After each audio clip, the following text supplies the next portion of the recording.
Hey folks, this is Brian. I have an apology to make.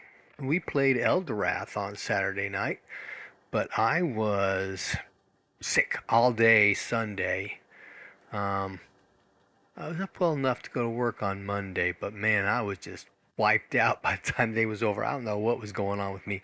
Maybe it's the stress from everything we're doing at work plus class. Class is finally over for this period, session, term, whatever it's called.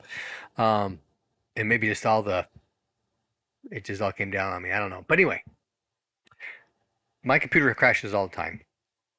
And I rebooted and I was copying some of Jeff's comments in Facebook to put into my Jeff's notes folder. And when I opened up Word to do that, up popped up session 57.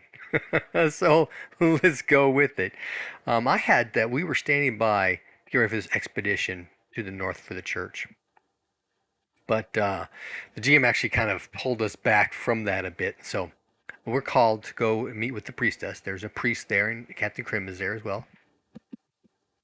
The priest is coming along to determine, what level of consecration, desecration is going on, and to look for a sanctuary. They believe that there is still a sanctuary there to be found.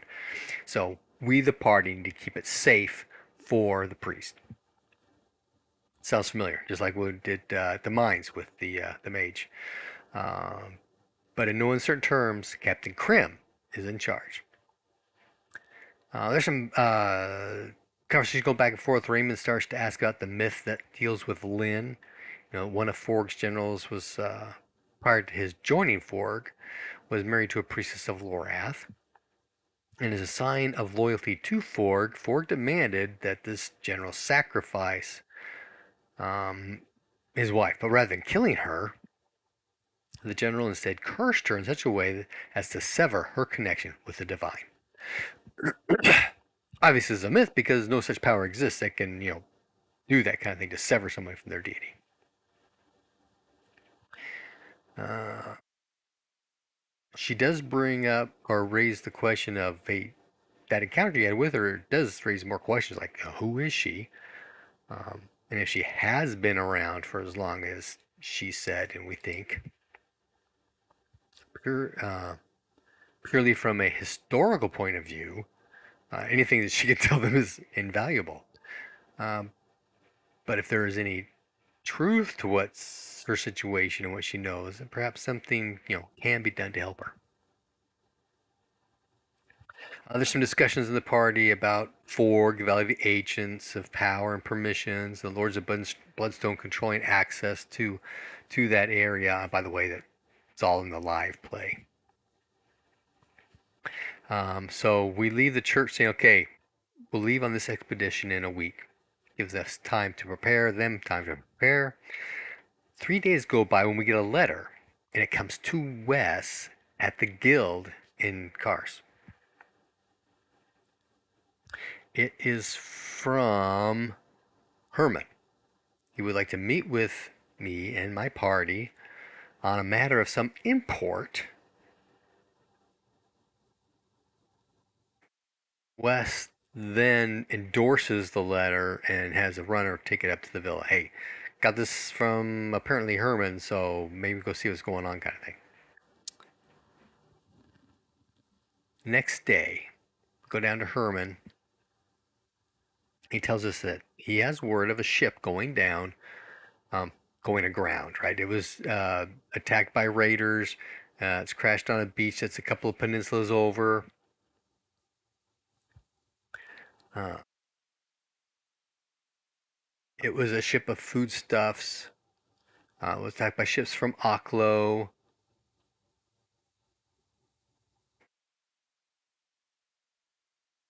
The ship itself lost the raiders, but then became beached.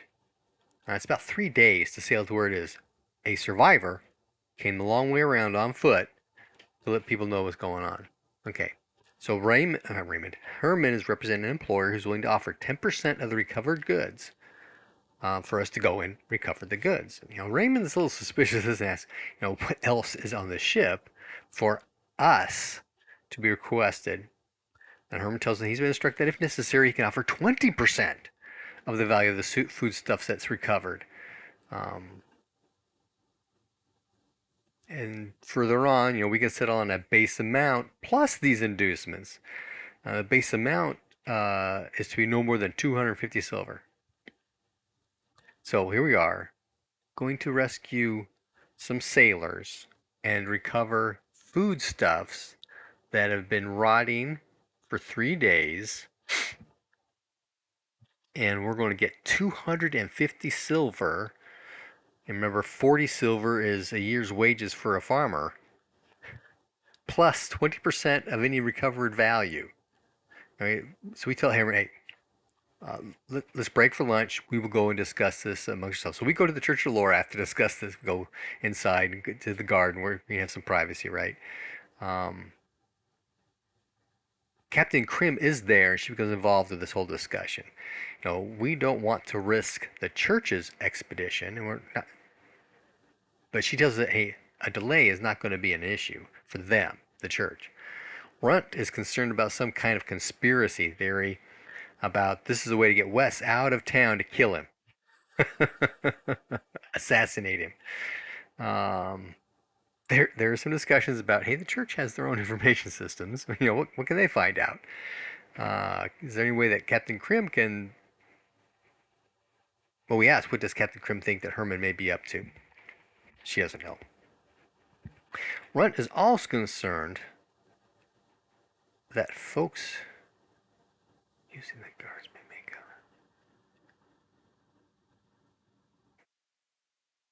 Oh, our guards that went up north earlier may be used to make an independent expedition to the north into the caves and confiscate and gain information there. There were books that were found from our expedition that were not looked well upon by some of the members of the Iron Fist. Captain Krim asks if we can delay Herman for a day. Oh yeah. So we go down, we dick with Herman a bit, and delay by saying, okay, we're going to go to the villa and prepare, we'll leave in the morning kind of thing. Okay. At least that's the plan, right?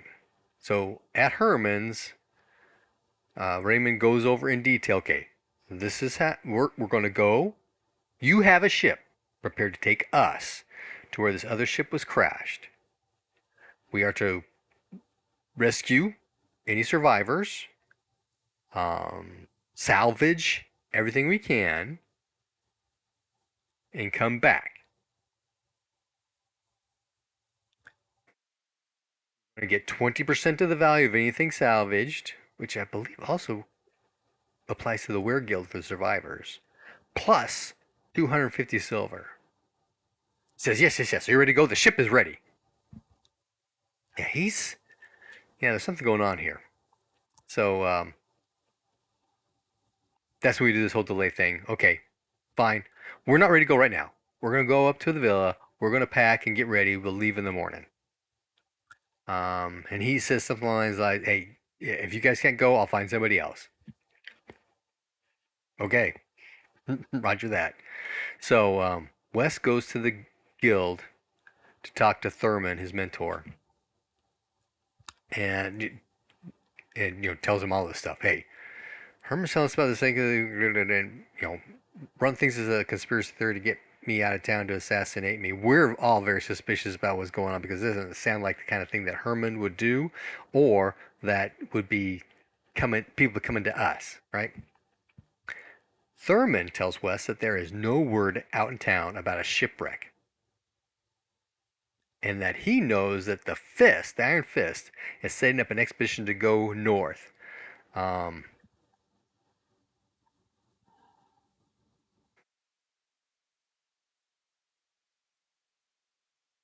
Fist has come to the guild asking for a mage to accompany them.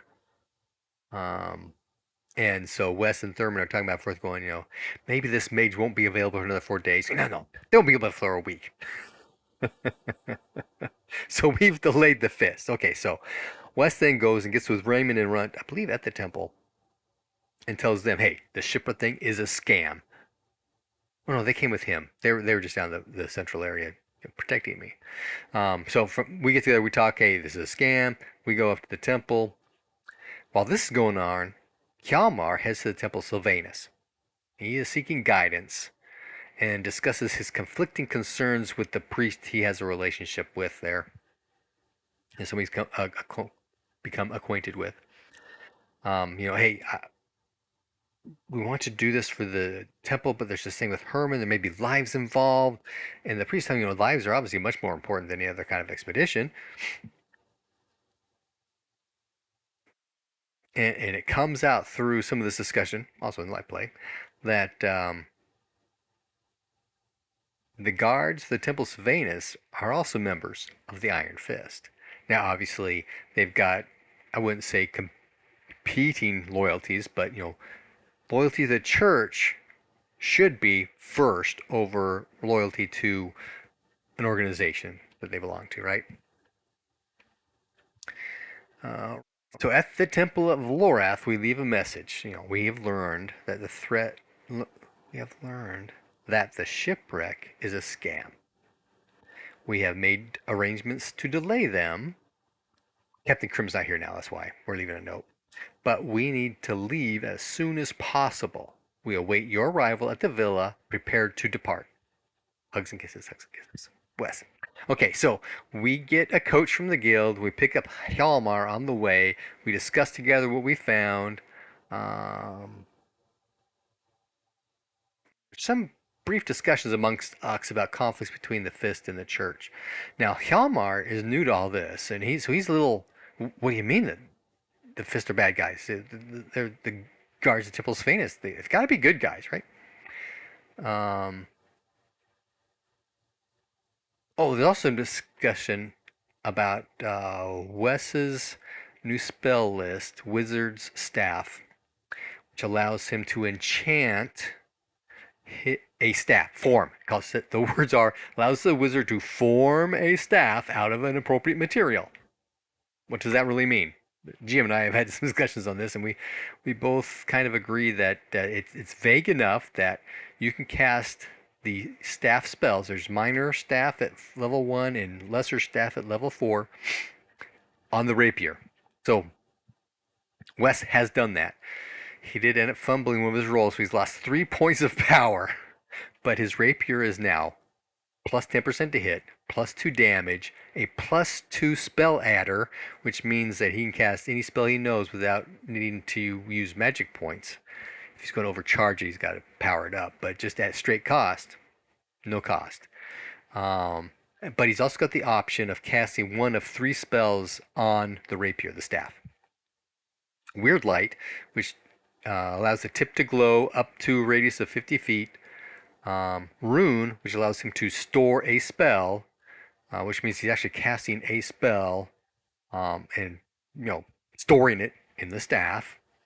And that can because all that's paid for beforehand, so it should all be charged. I could do an overcharge kind of thing. We decide just put Sleep 7 in there because it can be cost then instantaneously. Although Sleep 7 is actually pretty fast anyway. The third thing was alarm staff. So I can I can describe a set of circumstances. For example, someone not a member of our party comes within 30 feet. The alarm will go off. That kind of thing. All kind of cool. He only knows up to 5th level. Once we get to 10th level, though, he can get, I think, just a plus 3. It's when he gets to 20th level, he can get to plus 4. But I may be off on that. But he can get. That's the one thing that I've been worrying, trying to figure out, because it's a family heirloom. He's not going to just give it up, right? And it's his primary weapon. He fences with it, right? So, what are the odds of finding, a mithril rapier, right? They're all going to be great swords, or at least broadswords kind of thing, right? Or ideally a bloodstone one, right? So he's been trying to, how can I get ways to increase the damage of my rapier so I can actually fight creatures with armor? Because a d6 plus 1, well, plus 2, because it's enchanted to plus 1 already. Um, Doesn't get through a lot, and he doesn't have a damage bonus because he's not that strong. And he's not that big. So this can get me there. Plus, there's some cool upper staff level spells where it's like a staff of frost or a staff of fire that allows it to do other stuff, and lightning, and that, some really cool stuff he's gonna be able to do. Um, the list he has will go to 10th level. He's only learned it to 5th though. He's got to get more proficient before he can learn the rest of it. Um, while we're at the villa, we see, or somebody sees, one of the uh, farmer sons leading a war horse in plate barding into our stables. And somebody lets Runt know that there's somebody here. And a girl comes up to Wes, who's packing, um, and says, "There's somebody here to see me." So Wes comes down. Runt's kind of coming in behind, watching, kind of thing, and come down. There's this guy in full plate, 6'5", helmet's on the table. Great. Not when we say great sword, right? In Runequest, there's only one great sword, right? 11 strength, 2d8 damage. It's technically a long sword, right? A German long sword kind of thing. But this is like a Zweihander leaning up against the wall. And Wes comes down, and the GM says, he turns, and it's your brother. I have a brother? I didn't know I had a brother. So I start taking notes about my brother. What is his name? I've got it written down here somewhere. Where'd it go? Where'd it go? Oh no. Just what's his brother? Shoot. Well, anyway, so I make some rolls, and my relationship with my brother is fairly high, so it's fairly good. And I rolled really high, which means I really like him. So run up, give him a hug. How are things going? What are you doing here? That kind of stuff. And discussions ensue. And while that happens, people start peeking in and freaking out over this guy in full plate and this huge sword, and that kind of stuff, right? Um, so anyway, attempts have been made on the lives of of members of my family. And so he's been sent out to investigate it, and has specifically come to check on me. Has anything happened to you? And so a little story builds about, there have been 2 attempts here for sure, we think, but maybe some more back in Hamlet. And so Wes starts feeding him information. Our father is concerned, and so that's why he is traveling about to determine, what has actually been occurring. He asks what the Baron's position is on my presence here, and I told him, hey, I've been laying low because of the separation time, and I don't know how the Baron would react to someone in my status being here, kind of thing. So I've just been laying low and keeping things quiet. Although after Tamara showed up and alarms came off and word started spreading and all kinds of things happened, word's getting around. He asks about the church here. He is assuming Sylvanus. Wes is assuming Lorath. So it specifically asks, you mean the Church of Lorath or the Church of Sylvanus? And he goes, what's going on? What do you mean? And so there's a discussion about the Iron Fist and possible conflicts with the Church of Lorath. And then about this whole, the ancient bent interest of the Church of Lorath here being a storm goddess rather than hearth and home. And as we're discussing that, Runt kind of actually comes in.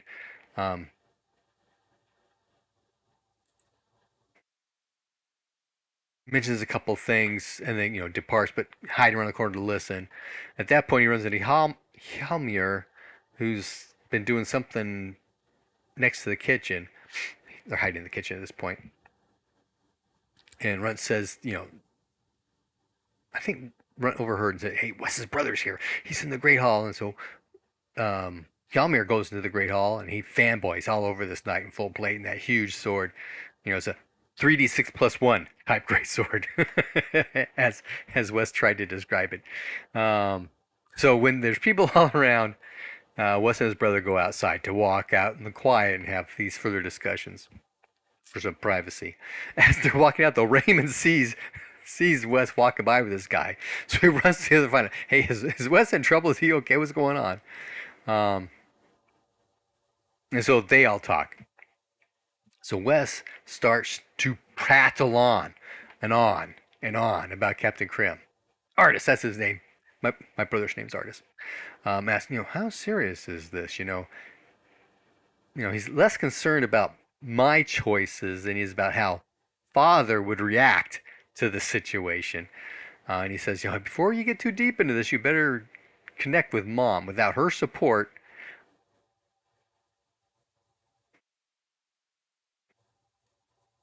you know, things may not, let me put it this way. Dalliances are one thing. If it goes beyond that, without mom's support, it's not going anywhere. And he tells Wes, now that I know about this, mother's going to expect me to meet with her.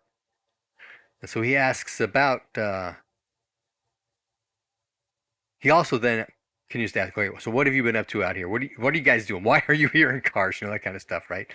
And so Wes tells him about, hey, I killed a white, and about the mine and the dro and the gate that caught his attention. So more discussion about that. Hey, is the gate being guarded? Who's there? What's going on? Which we really don't know that much. The missing priests, but then coming back. Vampires in the under parts of the ruined moat house in the swamp by Hamlet. Orc armies in the mountains there that we were sent to find this missing priest. We went to Minok and we went to and found. We ran to Knight of Ariok. About how the priest was sent down to Goldak. You know, all of his adventures. So he's looking around, going, "Okay, I am not going to be staying in this place. Let's go into Karsh where we can talk further, kind of thing." So on our way out, we run into Captain Krim and her party uh, coming up to us. So there's a little discussion between the three of us, and Artist kind of says, "You're not planning on staying at the villa, are you?" And she says, "No, we're not. We're going to stay at the inn." Because there's an inn that's just north of the villa. I keep forgetting about that. So he goes, "Oh, yes, let's stay at the inn." So we all turn and go to the inn so we can talk a little further. Okay. Along the way, though, Artis questions Captain Krim. And when we get to the tavern, his interrogation continues. Something that I found out is that Captain Krim is an orphan. Uh, so in the morning, Captain Krim, Artis, and Wes then head back to the villa and we pick everybody up. Okay, so at that point, Artis hands Wes a bag from Mother. He kind of just stuffs it in his pocket because he didn't want to, flash that around or anything with anybody. But later on, as we're camping at night, he'll open it up. One night, he opens up to see what it is. It's actually a box, and inside the box is a ring. Um, and it's fairly large. He sticks it on his index finger, and it sizes to his finger, so it's a magic ring of some kind. Artis then returns to Kars.